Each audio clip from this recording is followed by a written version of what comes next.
Hello everyone, this is Surya and welcome to BI geek. आज हमारे पास hacker rank की एक और नई प्रॉब्लम है जिसका नाम है काउंटिंग वैलीज। आज हम इसे सोल्व करने वाले हैं। Gary is a avid hiker. She tracks his hikes meticulously, paying close attention to small details like topography. During this last hike he took exactly n steps. For each step he took, he noticed if it was a uphill U or downhill D step. Carries hike start and at sea level, and each step up or down represent a 1 unit changes in altitude. See define the following terms. Basically गे नाम का एक बंदा है और वो hiking पे जाता है और वो हर इतने स्टेप को कैलकुलेट करता है।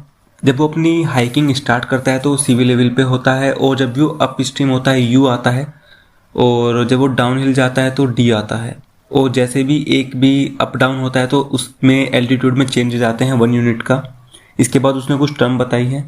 A mountain is the sequence of consecutive steps above sea level, starting with the step up from sea level and ending with a step down to sea level. A valley is a sequence of consecutive steps below sea level, starting with a step down from sea level and ending with a step up to sea level. उसने दो term बताई हैं, एक mountain के लिए एक valley के लिए। माउंटेन कब होगा? जब वो सी लेवल से ऊपर जाएगा और जब तक सी लेवल के इक्वल नहीं आएगा। बेसिकली वो सी लेवल से स्टार्ट करता है और ऊपर जाता है, और जब तक सी लेवल तक नहीं आ जाता उसके लिए वो माउंटेन है। और वैली कब है? जब वो सी लेवल से नीचे जाता है और जब वो ऊपर उठता है, और जब तक वो सी लेवल तक नहीं आ जाता तब तक वहां पर वैली रहेगी। Given Gary's sequence of up and down steps during his last hike, find and print the number of valleys she walk through. तो हमें यहाँ पे वैलीज बतानी है। उसने दो कॉन्सेप्ट दिए हैं, एक माउंटेन के लिए एक वैली के लिए। तो हमें यहाँ पे वैली बतानी है कितनी वैली है। इसके बाद में इनपुट फॉर्मेट है। The first line contain an integer and the number of steps in Gary's hike, and the second line contain a single string s for n characters that describe his path. तो second line में एक string होगी जिसके अंदर n characters होंगे जो उसका path describe करेंगे, और जो स्ट्रिंग होगी उसके अंदर u और d ही होंगे बस, और 10⁶ तक उसके अंदर वेरिएबल्स जा सकते हैं, मतलब कैरेक्टर्स जा सकते हैं स्ट्रिंग के अंदर। फिर आउटपुट फॉर्मेट में हमें कर देना है कि नंबर ऑफ वैलीज उसने कितनी वॉक की है। अब हम यहाँ पे ये वाला एग्जांपल देखते हैं किस तरह किया है। सबसे पहले हमने इनपुट करा है n हमें 8 मिलता है। उसके बाद में हमें स्ट्रिंग मिली है u d d d u d u u। तो बेसिकली हमें पास ये स्ट्रिंग है। अब हमें देखना है कि उसने कैसे रिप्रेजेंट किया हुआ है। सबसे पहले वो सी लेवल पे है, स्टार्टिंग में वो इस पॉइंट पे है, और जब वो अप जाता है तो उसने एक अप हुआ और फिर वो डाउन जाएगा, वो 3 बार डाउन जाता है। तो 1 2 3 वो 3 बार डाउन गया और सबसे नीचे आ गया है। उसके बाद उसने एक अप लिया है और एक डाउन लिया है, फिर वो अप गया है और एक बार अप गया है और सी लेवल के इक्वल आ गया है। तो एक वैली, ये कंप्लीट एक वैली हुई, क्योंकि इसने यहाँ पे इस पॉइंट के बाद में उसने सी लेवल के नीचे गया था वो, बट उसने यहाँ पे हाइक किया, बट वो सी लेवल तक नहीं आया है, तो इसलिए अभी वो वैली के अंदर ही है, और तब वो फिर बाहर निकला। तो एक कंप्लीट ही एक वैली हो गई, और हमें इसे ही काउंट करना है। अगर हम इस हाइक की बात करें तो एक माउंटेन है, एक छोटी सी जो हाइक बन के आती है एक माउंटेन है, बट ये माउंटेन नहीं है, ये वैली का ही पार्ट है। जो ये नीचे वाली हाइक है क्योंकि वो सी लेवल तक नहीं गया। ओके, तो हमें एक ये वैली मिल चुकी है और हमें यही प्रिंट करा देना है। और हम इसे प्रिंट कैसे कराएंगे वो अपने प्रोग्राम में देखते हैं। काफ़ी सिंपल होने वाला है। तो अपना प्रोग्राम स्टार्ट करते हैं। सबसे पहले अपनी जो ये चीज़ें इनको हटाते हैं और अपनी हेडर फाइल से स्टार्ट करेंगे। #include stdio.h। इसके बाद अपना मेन फंक्शन आएगा। मेन फंक्शन आने के बाद सबसे पहले हमें क्या करना है, अपने वेरिएबल्स को डिक्लेयर करना है। वेरिएबल्स आएंगे सबसे पहले हमारा n, फिर हमें लूपिंग करनी होगी, उसके लिए हम ले लेते हैं i, एंड जिसमें हम अपने काउंट करेंगे कि वो कितना ऊपर जा रहा है और कितना नीचे जा रहा है। एक वेरिएबल ले लेते हैं उसके लिए x, और उसे 0 पे इनिशियलाइज कर लेते हैं, जो हमें बताएगा कि हम कितना ऊपर जाएंगे। इस पर हम एक ऑपरेशन परफॉर्म करेंगे, वो देखते हैं किस तरह होगा। आई थिंक हमें इतने लेने की ज़रूरत है। इसके बाद में हमें क्या करना है, इसके बाद स्कैन करा लेनी है अपनी n की वैल्यू, और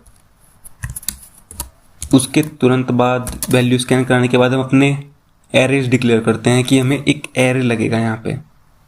बेसिकली 2 एरे लगेंगे, एक इंट वाला एरे लगेगा और देखेंगे हम इसे किस तरह यूज़ करने वाले हैं। उसके अंदर n वेरिएबल्स होंगे और एक स्ट्रिंग लगेगी। स्ट्रिंग को डिक्लेयर कर लेते हैं।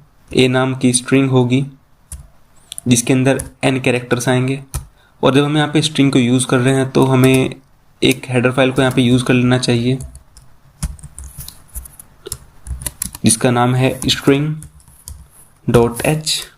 आई थिंक जरूरत ना पड़े और पढ़ने भी लगे, कर लेते हैं, कोई इशू नहीं है। इसके बाद हमें क्या करना है, अपनी स्ट्रिंग को इनपुट कराना है। scanf लगाते हैं, %s लगाते हैं और अपनी स्ट्रिंग को इनपुट करा लेते हैं। हम यहाँ पे गेटस से भी करा सकते हैं, scanf से भी करा सकते हैं, अपनी मर्जी की बात है, जैसा मन करे ऐसा करना। फॉर लूप लगाते हैं, i की वैल्यू को 0 पे इनिशियलाइज करेंगे। i की वैल्यू लेस देन जाएगी n तक एंड i को हम इंक्रीमेंट करते रहेंगे। अब हमें इसके अंदर करना क्या है, सबसे पहले चेक करना है कि जो हमारा हाइकर है वो अप जाता है डाउन जाता है। तो उसके लिए कैसे चेक करेंगे, इफ़ कंडीशन लगाते हैं। इफ़ एरे के ith एलिमेंट में हमारा कैरेक्टर कैपिटल U, अगर ये कैपिटल U आ जाता है तो हमें पता लग जाएगा कि वो अप जाने वाला है यहाँ पे। तो इसके लिए हम क्या करेंगे, जब वो अप जाएगा हम x को इंक्रीमेंट करा देंगे। इनिशियली 0 है, अगर वो अप गया तो उसमें 1 आ जाएगा। लेट्स से i की वैल्यू 0 ही है और वो u होता है तो उसमें इंक्रीमेंट हो जाएगा और वो अप हो जाएगा। मैं आपको एग्जांपल के साथ बताता चलता हूँ, आपके लिए ज़्यादा इजी रहेगा। जैसे यहाँ पे स्टार्टिंग में u था तो यहाँ पे क्या हुआ, जब उसने चेक किया i की वैल्यू 0 थी तो वो एक तरह से अप हो गया और x के अंदर 1 वैल्यू आ गई। उस हम 1 वैल्यू को स्टोर करा लेंगे अपना जो b एरे है उसके ith एलिमेंट में, जो अभी 0th एलिमेंट है उसके अंदर हम x की वैल्यू को डाल देंगे। ठीक है, इसके बाद में हमें क्या पता लगेगा, एक बार अप गया, ऐसा भी हो सकता है वो नीचे जाए, तो हम क्या करेंगे एल्स। और इसके अंदर हम क्या करने वाले हैं, हम x में से -1 कर देंगे, क्योंकि जब भी वो डाउन जाएगा या तो अप जाएगा या डाउन जाएगा। इफ़ में तो वो अप चला गया, एल्स में वो डाउन जाएगा। अगर वो डाउन जाता है तो उसमें से हम एक माइनस कर देंगे। ठीक है, जब माइनस करेंगे तो वो एक पॉइंट नीचे आ जाएगा और हम उस वैल्यू को भी हमारा जो एरे है b उसके ith एलिमेंट में डाल देंगे। अब हम देखते हैं कि एग्जांपल के अकॉर्डिंग कैसे किया है। जैसे यहाँ पे जो हमारा फर्स्ट वाला इंडेक्स पे जो d है, जो कैरेक्टर है वो d है, जब उसने चेक किया i की वैल्यू में 2 हुई तो हम एल्स वाली कंडीशन एग्जीक्यूट होगी और x के अंदर वैल्यू कितनी हो जाएगी 0, क्योंकि जब 0 थी i की वैल्यू तब x की वैल्यू 1 हो चुकी थी और अगली लाइन में x की वैल्यू 0 हो गई है। इससे हमें क्या पता लगता है कि वो वापस से c लेवल पर है। x की वैल्यू जब 0 थी वो c लेवल पे होगा, x की वैल्यू जब नेगेटिव होगी वो c लेवल के नीचे होगा और x की वैल्यू जब पॉजिटिव होगी वो c लेवल के ऊपर होगा। तो हमारा x है जो यहाँ पर ये वाला वर्क करने वाला है। इसके बाद हमें क्या करना है, अब हमें एक डेटा मिल चुका है कि वो कितना टाइम ऊपर गया है, कब वो नीचे आया है। अब हमें डेटा मिल गया, अब हमें इस डेटा के अकॉर्डिंग चेक करना है, जो हमारा एरे मिला है ना b वाला, हम उससे चेक करेंगे कि वो अब किस तरह गया है। अब चेक करते हैं, फॉर लूप लगाते हैं, i की वैल्यू को 0 पे इनिशियलाइज करेंगे, i की वैल्यू लेस देन होगी n के एंड i को इंक्रीमेंट करा देंगे। अब हम इसके अंदर एक कंडीशन लगाने वाले हैं, इफ b का ith एलिमेंट अगर लेस देन है 0 के एंड b का i plus 1th element is equals to है 0 के, लेस देन 0 और इक्वल 0।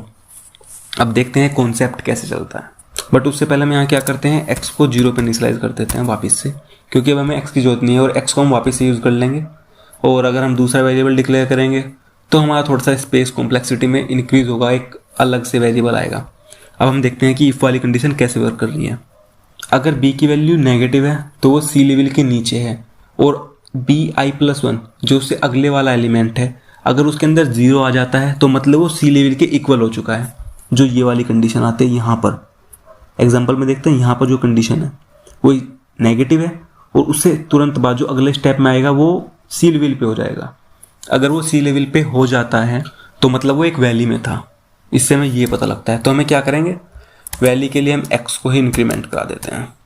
मतलब वो एक वैली है। इसके बाद में क्या होगा, अगर वापस से वो कभी देखेगा बी की वैल्यू नेगेटिव जा रही है तो उसे पता रहेगा कि वैली में है, और वैली से बाहर कब आएगा, जब बी की वैल्यू पॉजिटिव हो जाएगी, मतलब जीरो हो जाएगी, सी लेवल पे आ जाएगी या पॉजिटिव, पहले तो जीरो ही होगी, पॉजिटिव तो बाद में ही होगी। जब वो सी लेवल पे आ जाएगा मतलब वो एक वैली में था, एंड हमें यही प्रिंट कराना है। हमारा प्रोग्राम कंप्लीट हो चुका है। इसके बाद में प्रिंट एफ लगाते हैं, परसेंटाइल डी लगाएंगे एंड अपने एक्स की वैल्यू को प्रिंट करा देंगे, और लास्ट में करा देंगे इससे रिटर्न 0। एंड हमारा जो प्रोग्राम है कंप्लीट हो चुका है। आई होप आपको समझ आया होगा। रन कराते हैं। अगर आपको वीडियो अच्छी लगी तो आप वीडियो को लाइक करें, चैनल को सब्सक्राइब करें।